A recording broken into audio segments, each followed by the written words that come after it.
Welcome to Childhood in Dickensian London. With 2020 marking the 150th anniversary of Charles Dickens' death, Senate House Library's exhibition takes you on a journey through Victorian London, from the 1800s until the turn of the 20th century, exploring the role of Dickens in creating a better childhood for all of us, even after his death. On display are some first edition copies of Dickens' most loved novels, as well as examples of his journalism and intricate drawings and sketches of Dickens and the characters he created. There are also books and documents relating to wider social reform in Victorian-era London, all of which are from Senate House Library's vast collections. These are complemented by some of Dickens' personal items, including one of his walking sticks, used on his night walks in London, on loan from the Charles Dickens Museum in London.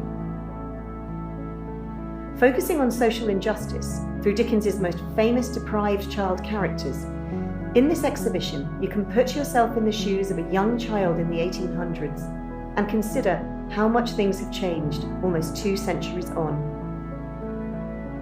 There are 4 themes in the exhibition and over 80 items on display, exploring the issues experienced by children growing up in Victorian London.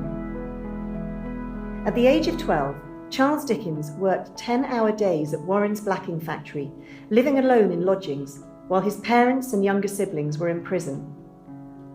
Dickens' personal experiences of childhood poverty, labour and inadequate education and care deeply influenced the child characters in his novels, whose experiences give vivid depictions of society's neglect. Publishing almost every year until his death in 1870, Dickens' novels and novellas became more and more popular, making him a celebrity and major social commentator of his day. With a gift for storytelling and creating captivating characters that have resonated with people across the globe for centuries, Dickens continues to be one of the world's greatest writers on childhood.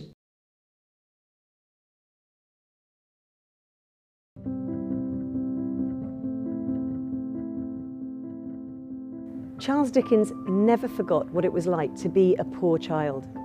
Even when he became very rich and famous, he campaigned constantly against child poverty, in both his journalism and especially in his novels. He understood that getting his message across was a very easy thing to do in his works of fiction. That was when people really took notice. In 1824, Charles Dickens' father, John Dickens, was arrested for debt and taken to the Marshalsea debtors' prison in Southwark, South London. For a while, Charles Dickens had to live by himself, just north of here in Camden Town, because Elizabeth Dickens and her children went to join John in the prison cell at the Marshalsea. After a few months, John received a legacy from his mother, which enabled him to come out of prison. And for a while, for nearly 4 years, the family lived in a house on this site. It's now called Cranley Street, but at the time the Dickens family lived here, it was called Johnson Street. Charles Dickens was able eventually to leave the blacking factory, where he'd been working 10 hours a day, 6 days a week as a child labourer, and go back to school for a couple of years. When he was 15 years old, his father was arrested again. He wasn't imprisoned this time, but Charles had to leave school and find a job to help support the family.